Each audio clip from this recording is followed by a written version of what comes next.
Alright, so a little bit of an earlier start this morning. We all have to be down here ready to go at 5:30. It's 5:25 right now, so 5:30. But it is performance day, and as you can see, I am dressed in my stuff. Everybody else is dressed in the same thing as us, and we are about to get ready to go to Pearl Harbor to perform at Pearl Harbor. It's gonna be a fun day. Hey guys, make sure you're down here by 5:30. Everyone has to be here at 5:30, and not even half the band is down here. To barely be on time, well, they're not even on time. So we got off the buses and we are here at Pearl Harbor. We're waiting to get in because we're going to be performing in about 2 hours-ish. But the line is absolutely huge. It runs all the way back there. And so we are waiting to get in. The bus driver told us a couple stories on the way home and really described how the battle works, or how the battle went, and how the Japanese created the attack and initiated the attack. And seeing it and hearing about it from home, and then being here seeing where it all happened is very different. And I'm sure it's going to be very humbling once we get in, and it's going to be very fun to perform. But it's also going to be a pretty humbling learning experience. So looking forward to that.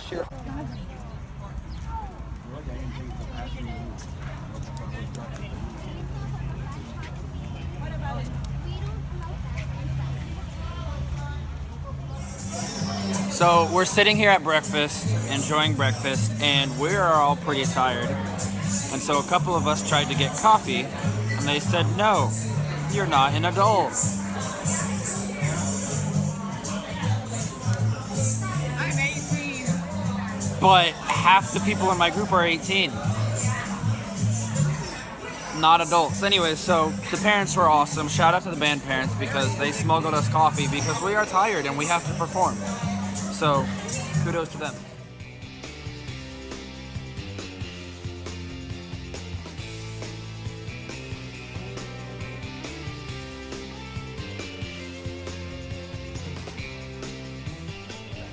Just finished up the performance. It went pretty well. It wasn't fabulous, but it wasn't bad. We're heading back to the buses now. We have 2 hours to lunch, and we get to walk around and enjoy stuff, and we're having a nice tour.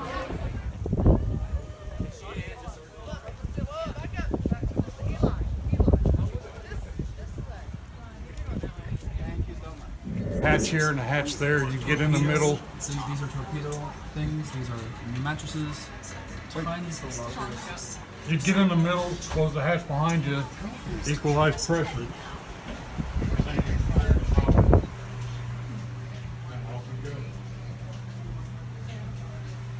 These ships only went as deep as 300 feet. So we're stopping for lunch before we head out on our tour to view the Arizona and view all the big memorials out there. We've just gone through a couple little things after performing. But we're enjoying a Subway lunch. We've got Hawaiian chips, we've got cookies, but the main reason why I'm doing this is because Hawaii has these juices everywhere you go, and they are the best thing I've ever tasted. And they're delicious, and they have all kinds of flavors, and they're really cheap. And it's like in Arizona, like the Arizona, giant Arizona cans you can get at normal gas stations. They have stuff like this everywhere, and they're delicious. So if I could get these at home, I will. We're about to board the boat to take us right out to the memorial, and then over the waters where the ships are sunk. We just watched a little memorial video, and we're about to go see the aftermath. Honor and contemplation. We ask that you head all the way inside and pay your respects before taking the outside pictures. Once again.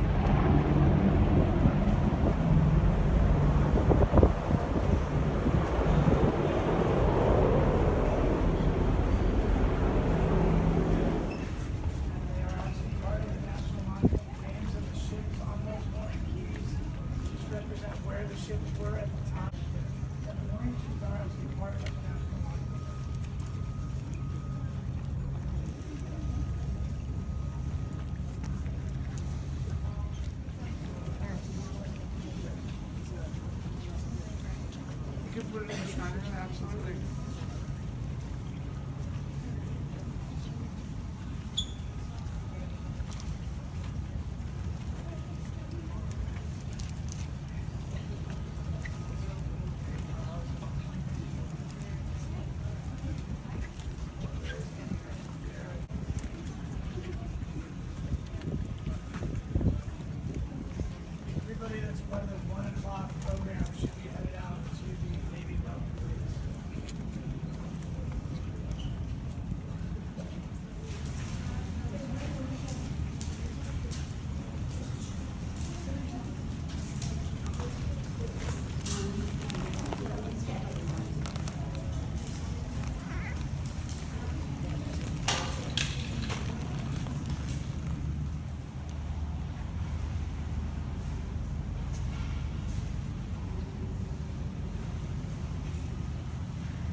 still doing it today. There's still oil all over.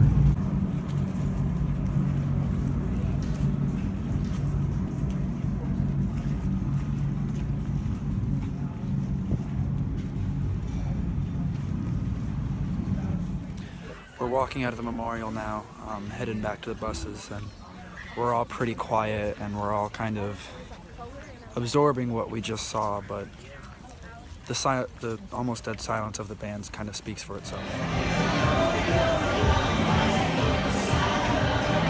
All right, so for those of you who don't know, the one thing I really wanted to get while I was here in Hawaii, was a conch shell that I could blow into. Well, we found it, and it's pretty fun.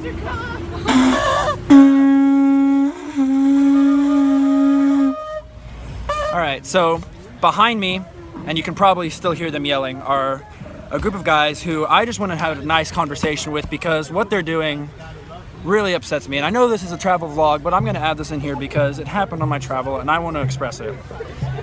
So a group of these gentlemen were wearing shirts about hellfire and about you need to repent because we're all sinners and how awful we are. And they were judging other people. And you know what? I went up and talked to them because they were speaking raw truth. And that truth sickens me. It's a sad truth. They were preaching the truth, but it's a sad truth. And they spoke with no grace. If you want to teach people the word, you teach them with truth and grace. And they were showing nothing but truth.